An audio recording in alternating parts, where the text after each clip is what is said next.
दोस्तों, हमारी कहानी चल रही थी नफरत का बंधन। ये कहानी का पार्ट 8 है। पार्ट 7 में हम लोगों ने क्या क्या पढ़ा था उसका छोटा सा समरी हम लोग देख लेते हैं। आरोही तलाक मांगकर आदित्य से दूर जाना चाहती थी, लेकिन आदित्य के दिल में कुछ और ही चल रहा था। वह चुपके से उसके पीछे शिमला पहुंच गया और शूटिंग के दौरान आरोही को वेदांत की बाहों में देखकर जल उठा। मौका मिलते ही आदित्य ने आरोही को वॉशरूम में रोक लिया, जहां दोनों के बीच एक ऐसा पल आया जिसे आरोही चाहकर भी भुला नहीं पा रही थी। लेकिन असली धमाका तब हुआ जब आरोही की एक तस्वीर वायरल हो गई और उस पर गंभीर इल्जाम लगने लगे। आदित्य ने खबर हटवा दी, मगर तभी उसके खिलाफ दूसरा आर्टिकल सामने आ गया। अब कहानी में आगे। जैसे ही आदित्य के असिस्टेंट ने कहा कि उसके पास एक और न्यूज़ है, तो आदित्य ने उसकी तरफ देखा। उसका इशारा समझते ही असिस्टेंट ने अपना फ़ोन उसकी ओर बढ़ाया। फ़ोन में आरोही के बारे में बताया गया था कि ये उसका दूसरा आर्टिकल था, जिसमें लिखा था कि किस तरह वह एक नर्स की बेटी से एक एक्टर बनी। आर्टिकल में बताया गया था कि उसने बहुत ही कम उम्र में अपनी मां को खो दिया था और उसके बाद वो किस तरह से आगे बढ़ी और आज वो एक मिसाल बन गई है। पार्ट टाइम जॉब के साथ अपनी पढ़ाई को पूरा करने के बाद उसने इस फिल्म के लिए ऑडिशन दिया। उसका बचपन से सपना था एक्टर बनने का, लेकिन उसे अपने पर विश्वास नहीं था कि वो ये कर पाएगी। लेकिन उसने पहली ही बार में सफलता हासिल कर ली। फिल्मी दुनिया में उसका कोई नाता नहीं था। उसने अपने दम पर ये रोल हासिल किया। आर्टिकल में आरोही की कुछ फ़ोटोज़ भी थी जब वो बहुत यंग थी, और उसकी माँ के साथ उसकी एक फ़ोटो भी थी। आदित्य की नज़रें पूरी आर्टिकल पर घूमती रही और फिर उसने अपने असिस्टेंट को फ़ोन दे दिया। उसने अपने असिस्टेंट से पूछा, ये न्यूज़ किसने पब्लिश करने के लिए कहा है? असिस्टेंट ने जवाब दिया, पता नहीं सर, लेकिन अगर आप चाहते हैं तो हम पता करवा सकते हैं। आदित्य ने कहा, पता करवाना ही होगा। आखिर कौन है जो इसका इतना शुभचिंतक है? आदित्य को आरोही के बारे में इतना तो पता था कि उसका कोई भी कनेक्शन मीडिया से नहीं है, इसीलिए ये खुद आरोही नहीं हो सकती थी जिसने ये आर्टिकल छपवाया हो। ये आर्टिकल उसकी पहली वाली छवि को ढकने के लिए था, ताकि लोगों को ये लगे कि उसने सब कुछ अपने दम पर हासिल किया था। आदित्य ने मन ही मन सोचा, वो क्या कर रही होगी। उसने अपने फ़ोन की ओर देखा और उसे याद आया कि उसके पास आरोही का नंबर भी नहीं था। उसके चेहरे के बदलते हुए रंग को देखकर असिस्टेंट ने पूछा, सर, क्या कुछ और भी है? आदित्य ने बिना झिझक के कहा, मेरे पास उसका नंबर नहीं है, मुझे उसका नंबर ला कर दो। असिस्टेंट ने आदित्य की बात सुनी और उसके चेहरे पर अचरज का भाव आया। उसने सोचा कि क्या मेरे सर के पास अपनी पत्नी का नंबर नहीं है? ये बहुत अजीब बात है। लेकिन अगर ये आदित्य सर के बारे में है तो ये तो हो ही सकता है। वो खुद भी बहुत अजीब है। तभी उनके कैबिन का दरवाज़ा खुला और एक आदमी अंदर आया। सर, छोटे सर आपसे मिलने के लिए जिद कर रहे हैं। वो कह रहे हैं कि अगर आप उनसे नहीं मिलें तो वो फिर से भाग जाएंगे। आदित्य ने दरवाजे की ओर देखा और सामने खड़े आदमी से पूछा, क्या वो यहाँ है? आदमी ने अपनी गर्दन हिला दी। उनके पास कोई और रास्ता नहीं था, क्योंकि छोटे शैतान बहुत ही अड़ियल था और उसने धमकी दी थी कि वो छत से कूद जाएगा या चाकू से अपना हाथ काट लेगा। इसीलिए उनके पास कोई चारा नहीं था। आदित्य ने गंभीरता से कहा, ठीक है, भेजो भेजो उसे मेरे पास। दरवाज़ा खुला और आदित्य ने देखा छोटा शैतान उनकी ओर आ रहा था। वो गुस्से में था अपनी पैंट में हाथ डाले और चेहरे पर गुस्से का भाव लिए हुए। देखने में वो आदित्य की डबल कॉपी लग रहा था। छोटे शैतान आदित्य के सामने खड़ा हो गया और बोला, मैं चाहता हूँ कि आप इन सबको नौकरी से निकाल दें। छोटे शैतान की बात सुनकर असिस्टेंट और आदमी के चेहरे पर घबराहट थी। उन्होंने सोचा, आखिर ये करने की क्या कोशिश कर रहा है। आदित्य ने अपने सामने बैठे छोटे शैतान को देखा और पूछा, आखिर आपकी प्रॉब्लम क्या है? आप हर बार घर से क्यों भाग जाते हैं? छोटे शैतान का चेहरा ऐसा हो गया जैसे वो पिंजरे से बाहर आया हो। उसने गंभीर आवाज में कहा, मुझे स्कूल जाना है।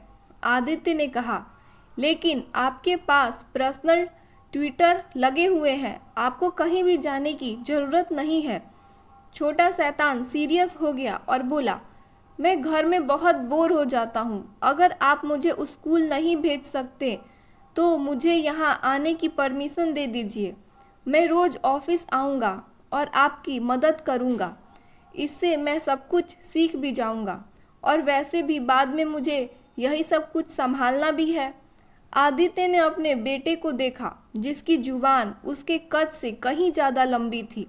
जाहिर था वो उसी का बेटा था। आदित्य ने पूछा, तुम सच में यहाँ आना चाहते हो? लेकिन तुम्हारा अभी यहाँ कोई काम नहीं है। छोटे शैतान ने अपनी टांग के ऊपर टांग रखी और कहा, तो फिर आपके पास दो ही ऑप्शन है, या तो आप मुझे स्कूल भेज दीजिए या फिर मुझे यहाँ आने की परमिशन दे दीजिए। फैसला अब आपके हाथ में है। असिस्टेंट ने अपना मुंह दबाकर हंसने की कोशिश की, लेकिन उसने खुद को ये सोचकर कंट्रोल किया कि आदित्य उसे जान से मार देगा। आदित्य ने सोचा, अगर ये मेरा बेटा नहीं होता तो उसे अब तक मैं इस देश से बाहर निकाल चुका होता। इसकी हिम्मत कैसे हुई मुझे ब्लैकमेल करने की। लेकिन उसे ये भी पता था कि वो उसी का खून था और उसे एक कदम भी पीछे नहीं हटना था। आदित्य ने कुछ सोचते हुए कहा, ठीक है, मैं आपकी बात मानूंगा, लेकिन आपको मेरी बात माननी होगी। छोटे शैतान ने अपनी भौवें चढ़ाते हुए पूछा, मुझे आपकी कौन सी बात माननी है? आदित्य ने अपनी जगह से उठते हुए कहा, वो तो समय आने पर बताऊंगा। ये कहकर उसने उस आदमी को देखा जो उसके बेटे का ख्याल रखता था और कहा, इनका एडमिशन करवाने के लिए कोई अच्छा स्कूल ढूंढो। आदमी ने कहा, ठीक है सर, और छोटे शैतान को लेकर वहां से चला गया। वहीं दूसरी ओर वेदांत ने आरोही को वो आर्टिकल पढ़ाया जो उसके बारे में छपा था। आरोही हैरान थी। ये बहुत अजीब बात थी कि किसी को उसके बारे में इतनी खबर थी। अच्छी बात थी कि इसमें रायजादा परिवार का कोई जिक्र नहीं किया गया था। अगर वो इंसान उसके बारे में इतना जानता था तो वो जरूर रायजादा परिवार के बारे में भी जानता होगा। आरोही ने सोचा, क्या ये खुद रायजादा परिवार में से कोई हो सकता है? शायद आदित्य? नहीं, दादाजी या फिर आदि। वो तो इस बारे में सोच ही रही थी कि उसे वेदांत की आवाज़ सुनाई दी। एंग्री वर्ड, क्या इसमें जो भी लिखा हुआ है वो सच है? तुमने अपनी जिंदगी में इतना कुछ देखा है? आरोही इस बारे में बात नहीं करना चाहती थी। उसका चेहरा पहले ही ये सब दिखा रहा था कि वो इसके बारे में नहीं बात करना चाहती थी। वेदांत ने देखा वो जवाब देने में इंटरेस्टेड नहीं है तो उसने फ़ोन को स्क्रॉल करना शुरू कर दिया। स्क्रॉल करते हुए जब उसे आरोही की पुरानी न्यूज़ नहीं मिली तो उसने आरोही से पूछा, तुम्हारी पहली वाली न्यूज़ कहाँ है? आरोही ने वेदांत के चेहरे को देखा और फिर उसके फ़ोन को लेकर सर्च किया, लेकिन उसकी न्यूज़ कहीं भी नहीं मिली। आरोही ने अलग अलग ऐप्स पर सर्च किया, लेकिन कहीं भी उसकी न्यूज़ नहीं मिली। बस एक ही न्यूज़ थी, वो भी ये कि उसने अपनी ज़िंदगी में कितना स्ट्रगल किया और वो यहाँ तक पहुँची। लोगों ने अब उसकी तारीफ़ की और कुछ उसके सपोर्ट में भी आए और अब तो उसकी फॉलोअर्स भी बढ़ने लगी थी। वेदांत का शॉट रेडी था, इसीलिए वो वहाँ से चला गया। वहीं आरोही ने सोचा कि वो आज बहुत थकी हुई है, फिजिकल नहीं बल्कि मानसिक रूप से। इन पिछले दिनों में उसने बहुत कुछ देखा था, दर्द, बर्बादी और फिर सराहना। वो सोच ही रही थी कि एक लड़की उसके पास आई। आरोही ने उसका चेहरा उठाकर उसे नहीं देखा, लेकिन उसे समझ आ गया कि वो लड़की थी, क्योंकि उसके परफ्यूम की खुशबू ने उसकी नाक को भर दिया था। लड़की ने एक चेयर खींची और उसके पास बैठ गई। वो सनाया थी। उसने आरोही का चेहरा देखा जो झुका हुआ था और धीरे से कहा, अरे यार, तुम तो बहुत पहुंची हुई चीज हो। आरोही ने इस बार उसे देखा। जैसे ही आरोही ने सनाया की बात सुनी, उसने जवाब देने के बजाय अपना चेहरा दूसरी तरफ घुमा लिया। पता नहीं क्यों उसे सनाया से अच्छी वाइब्स नहीं आ रही थी।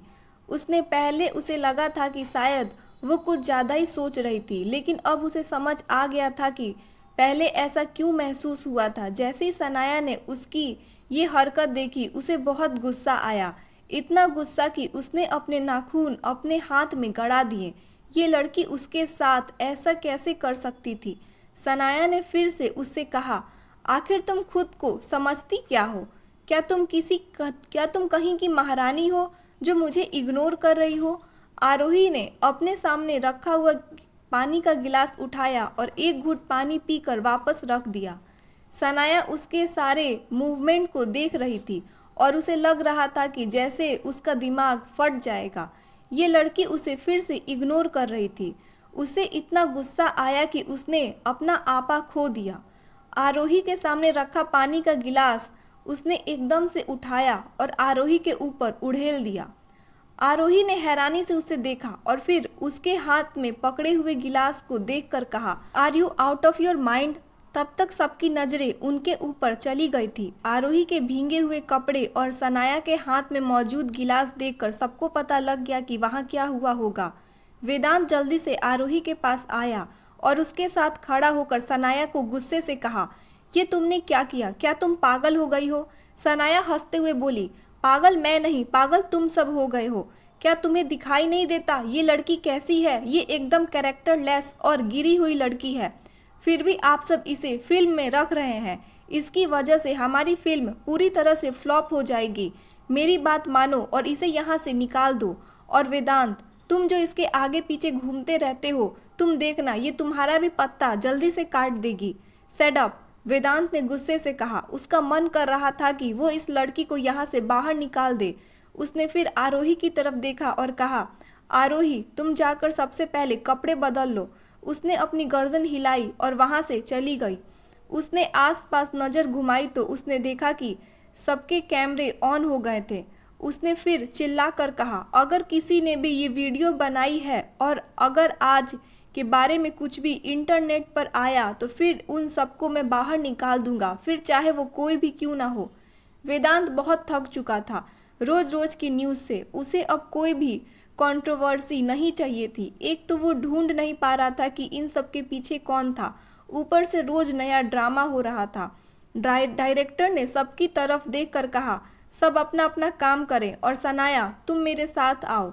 वहीं दूर खड़ी एक लड़की ने अपने होठों के कोनों को मोड़ा और मुस्कुराते हुए कहा, शूटिंग तो दिन ब दिन और भी ज़्यादा इंटरेस्टिंग होती जा रही है। डायरेक्टर ने सनाया को आरोही के साथ किए गए व्यवहार के लिए डांटा और उसे अपने प्राइवेट मामलों को शूटिंग से दूर रखने के लिए कहा। शिमला में अब 7 दिन की शूटिंग बाकी थी। शिमला की शूटिंग खत्म होने के बाद बाकी की शूटिंग मुंबई में होनी थी। बाकी सभी शिमला की खूबसूरती का लुत्फ उठाने के लिए वहीं पर रुक गए ताकि कुछ दिन और वहां मज़े ले सकें। शूटिंग थोड़ी देर मुंबई में शुरू होनी थी, लेकिन आरोही वहाँ नहीं रुकी। उसने जल्दी से मुंबई के लिए सामान पैक किया और निकल गई। वेदांत ने उसे रोकना चाहा, लेकिन उसके बहुत कहने पर भी उसने उसकी बात नहीं मानी। आरोही अब इतनी बड़ी हीरोइन नहीं बनी थी कि उसे नहीं लगता था कि वह इतनी फेमस है कि उसे एयरपोर्ट पर मास्क लगाने या किसी से बचने की ज़रूरत हो, और न ही उसे लगता था कि वहाँ मीडिया वाले होंगे। दरअसल मीडिया वाले उसके लिए नहीं बल्कि the king of Indian film असर रॉय के लिए वहां आए हुए थे। वो आज ही अमेरिका से अपनी हॉलीवुड की फिल्म की शूटिंग करके वापस लौटने वाला था। असर को मीडिया वाले बिल्कुल पसंद नहीं थे और ना ही वो कभी मीडिया को अपना इंटरव्यू लेने के लिए बुलाता था, लेकिन पता नहीं कैसे उन्हें ये पता लग गया था कि वो आज वहां आने वाला है। वो अपने मैनेजर और असिस्टेंट के ऊपर बहुत ज़्यादा गुस्सा था। आरोही का प्लान भी असर के प्लान के साथ एयरपोर्ट पर उतरा। असिस्टेंट और मैनेजर दोनों घबराए हुए थे कि आखिर कैसे असर को मीडिया वालों से बचाया जाए। लेकिन तभी उन्हें एक लड़की दिखाई दी जो जानी पहचानी सी थी। उसके असिस्टेंट ने उसे तुरंत पहचान लिया क्योंकि वो पिछले दिनों काफ़ी न्यूज़ में रही थी और उसके दिमाग में एक आइडिया आया। उसने एयरपोर्ट से बाहर निकलने से पहले मैनेजर और असर को वहीं रुकने के लिए कहा और खुद बाहर निकल गया जहां मीडिया वाले खड़े थे। वो मीडिया से कुछ दूर हो गया और जैसे ही आरोही बाहर आई उसने चिल्लाना शुरू कर दिया, नई फिल्म स्टार आरोही कितनी सुंदर है। जैसे ही आरोही का नाम मीडिया वालों ने सुना उन्होंने तुरंत उसे वहां आते हुए देखा और उसके आगे माइक लेकर खड़े हो गए। मैडम, क्या आपकी शूटिंग शिमला में ख़त्म हो गई? अचानक आरोही ने अपने फ़ोन से नज़र हटाकर सामने इतने सारे रिपोर्टर्स को देखा तो वो हैरान हो गई। उसे समझ नहीं आया कि वो क्या कहे और ना ही उसे मीडिया वालों की आदत थी। तभी एक दूसरे रिपोर्टर ने सवाल पूछा, मैडम, क्या आप अकेले आई हैं या फिर बाकी को स्टार नहीं आए हैं? शिमला में आपकी शूटिंग का सिलसिला कैसा रहा? तीसरा रिपोर्टर ने कहा, मैडम, आप अपनी कंट्रोवर्सी के बारे में क्या कहना चाहेंगी? जब वे बातें कर रहे थे असर और मैनेजर साइट से बाहर चले गए जहां उनकी पहले से ही एक लंबरगिनी इंतजार कर रही थी। असर खिड़की के पास बैठा था और उसने वहां खड़ी आरोही को देखा जो चारों तरफ से मीडिया वालों से घिरी हुई थी। उसने फिर अपने मैनेजर की तरफ देखा और पूछा, वो लड़की कौन है? असिस्टेंट जो ड्राइवर के साथ बैठा था जवाब दिया, सर, ये नई फिल्म स्टार हैं। पिछले दिनों काफ़ी न्यूज़ में रही थी अपनी कंट्रोवर्सी को लेकर, इसीलिए मैंने अपना दिमाग लगाया और रिपोर्टर्स का ध्यान उसकी तरफ दे दिया। ठीक है, असर ने इतना कहा और फिर उसने गाड़ी का शीशा ऊपर कर दिया। जब वो गाड़ी का शीशा ऊपर कर दिया उसकी नज़र उस भीड़ पर थी। तभी किसी एक फैन ने वहां से गुजरते हुए उसे देख लिया और जोर से चिल्लाया, असर, क्या ये असर है? वहीं आरोही का दिमाग अभी भी खाली था, लेकिन उसके लिए ये अच्छा हुआ था कि जैसे ही मीडिया वालों ने लड़की के मुंह से असर का नाम सुना वे जल्दी से वहां भाग कर गए। असर सर कहाँ हैं? उस लड़की ने उन्हें लंबरगिनी की तरफ इशारा किया जो रोड पर तेजी से दौड़ रही थी और कहा, उसमें थे सर। मीडिया वाले फिर से असर का इंटरव्यू लेने से रह गए और बहुत उदास हो गए। वे कब से वहां असर के लिए खड़े हुए थे। उन्हें नहीं पता था कि वो इतनी जल्दी वहां से चले जाएंगे। जब उन्होंने पीछे मुड़कर देखा तो आरोही भी वहां नहीं थी, लेकिन अच्छी बात ये थी कि उन्होंने आरोही को कुछ तो रिकॉर्ड किया था, भले ही उसने कुछ नहीं कहा था। आरोही ने पहले अपने लिए टैक्सी बुक कर ली थी और टैक्सी में बैठने के बाद उसने गहरी सांस ली और जल्दी से टैक्सी ड्राइवर को वहां से चलने के लिए कहा। एक हफ्ता इसी तरह से गुजर गया। आरोही आराम से पेंट हाउस में रह रही थी। आदित्य का कोई अता पता नहीं था। उसने उसे उस वक्त के बाद नहीं देखा था। अब वो डिवोर्स वाली बात भी भूल चुकी थी। उसने गुस्से में कह दिया था, लेकिन उसके अंदर हिम्मत नहीं थी आदित्य से डिवोर्स लेने की। एक हफ्ते बाद उनकी पूरी टीम शिमला से वापस आ गई और वेदांत ने अपने घर की ओपनिंग पार्टी रखी थी क्योंकि उन्होंने पहले पार्टी नहीं की हुई थी। वेदांत ने लगभग 20 बार आरोही को फ़ोन किया था तो ज़रूर पार्टी में आए। आरोही पहले तो मना कर रही थी, लेकिन वेदांत ने उसे बहुत ज़्यादा फोर्स किया और कहा कि पार्टी उनके कैरियर के लिए भी ज़रूरी है, तो वो मान गई। उसने सबसे पहले अपने लिए एक ड्रेस तैयार की। ये तो अच्छी बात थी कि वो उस दिन सानवी के साथ शॉपिंग पर चली गई थी। कैजुअल कपड़ों के साथ उसने अपने लिए एक पार्टी वेयर ड्रेस भी ले ली थी। ये एक black shoulder step mini bodycon dress थी। उसे पहले लगा था कि ये ज़्यादा छोटी है, लेकिन उसके पास इसके अलावा एक ही ड्रेस थी, लेकिन वो इस तरह की पार्टी में नहीं पहन सकती थी, इसीलिए उसे इसे ही पहनना था। शाम के वक्त जब वो तैयार हो गई तो उसने अपने आप को शीशे में देखा। उसने अपने बालों को सही से एडजस्ट किया और हल्का सा मेकअप करके न्यूड लिपस्टिक लगाकर पार्टी में जाने के लिए तैयार हो गई। टैक्सी को उसने पहले ही बुला लिया था। वो कभी भी आदित्य की किसी भी चीज़ को यूज़ नहीं करती थी। वही आदित्य ऑफिस से निकलने वाला था कि उसे अव्यांश का कॉल आया। अव्यांश ने उसे विहान की पार्टी में आने के लिए कहा, लेकिन आदित्य ने मना कर दिया। ये उनकी फिल्म की ओपनिंग पार्टी थी। मुझे वहां जाकर क्या मिलेगा? अव्यांश ने अपना गला साफ किया और कहा, अगर तुम मेरे साथ नहीं आना चाहते हो तो ठीक है, लेकिन आरोही भाभी के साथ आ जाओ। आरोही का नाम सुनकर आदित्य के दिमाग में उसका चेहरा घूम गया और डिवोर्स वाली बात उसके दिमाग में जाने का नाम ही नहीं ले रही थी। उसे अचानक से याद आया कि अगर फिल्म की ओपनिंग पार्टी है तो शायद आरोही भी शिमला से वापस आ गई होगी। जब से आरोही शिमला में थी तब तक वो अपने ऑफिस के नज़दीक वाले विला में रुका हुआ था। यहाँ से उसे ऑफिस नज़दीक था, इसीलिए वो पेंट हाउस नहीं जाता था। अव्यंश के फोन को काटने से पहले आदित्य ने पूछा, क्या वो भी वहाँ है? अव्यंश ने कहा, ये तुम कैसी बातें कर रहे हो? वो तो जरूर आएगी। ठीक है, मैं तुम्हें पार्टी में मिलता हूँ, आदित्य ने कहा। और जैसे ही वो फ़ोन काटने वाला था, अव्यंश बोला, तो मतलब तुम भाभी का नाम सुनकर वहाँ आ रहे हो? क्या तुम्हारी उनके साथ बात नहीं होती? आदित्य जानता था कि अव्यंश कुछ और देर बकवास करने वाला है, इसीलिए उसने टेबल की डेस्क के पैकेट उठाया और जलती हुई सिगरेट का कस लिया और उसने कहा, तुम कुछ ज़्यादा ही सोच रहे हो। मेरे लिए वो कोई अहमियत नहीं रखती है। मैं उसके लिए नहीं बल्कि इसीलिए आ रहा हूँ क्योंकि मेरा काम आज जल्दी ख़त्म हो गया है। अव्यंश मुस्कुराए बिना नहीं रह सका। वो कहीं ना कहीं आरोही के लिए ही आ रहा था, लेकिन वो ये बात मानने के लिए तैयार नहीं था। वो चाहे कितना भी कठोर हो जाए, लेकिन कहीं ना कहीं उसके दिल में आरोही के लिए एक सॉफ्ट कॉर्नर था। अव्यंश ने फ़ोन काटने के बाद आदित्य अपनी चेयर पर वापस बैठ गया और सिगरेट के पैकेट ख़त्म करने लगा। जब तक उसकी सिगरेट ख़त्म नहीं हो गई वो वहीं बैठा रहा। फिर पूरा पैकेट ख़त्म होने के बाद उसने अपनी ब्लेजर को ठीक किया और बाहर आ गया।